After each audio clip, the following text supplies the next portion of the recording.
So Barcelona driving and traffic. I joke that Barcelona drivers race each other to red lights, except it's not really a joke. It is a luxury to not have to deal with a car in Barcelona. This is James Whalen. I'm a dedicated pedestrian, full disclosure. But let's talk about driving in the city of Barcelona and then driving out of the city of Barcelona.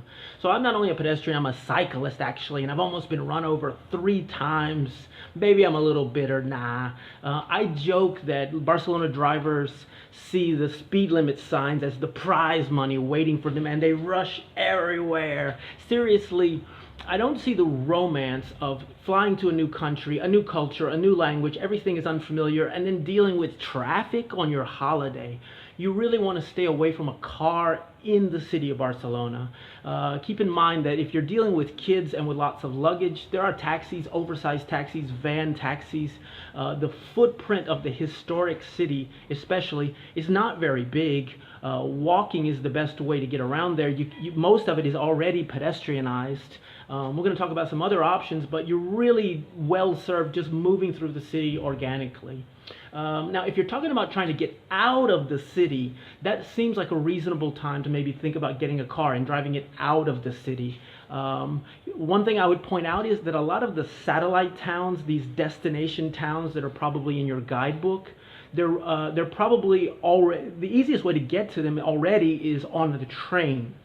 I'm talking about cities like Tarragona, Girona, Sitges, Castelldefels, the Montserrat Monastery, even a place called Blanes up the coast.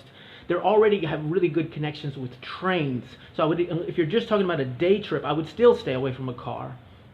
The best use of a car probably is to go out towards the French border, where the Costa Brava is. There's a lot of these little idyllic places like Tossa de Mar that are only accessible by car, or if you want to drive up into the Pyrenees or drive into France. But there we're talking about sort of a road trip mentality. You might hear, if you're American, we hear a lot about Europeans who rent a car and drive across the West and go through all the national parks. So if you're looking at that type of experience out of the city, go for it. But keep in mind also that distances still can be a little bit deceptive.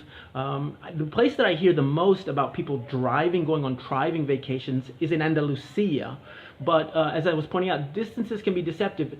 Barcelona to Seville or to Andalusia can be something like 13 to 17 hours.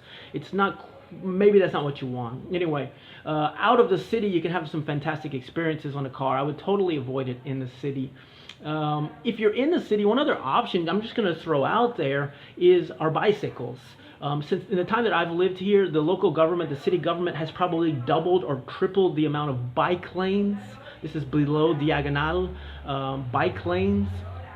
And it's a great way to move around the city. It offers you huge visibility. What I would recommend you do if you want to rent a bike is stay in the bike lanes. You don't want to get into the traffic.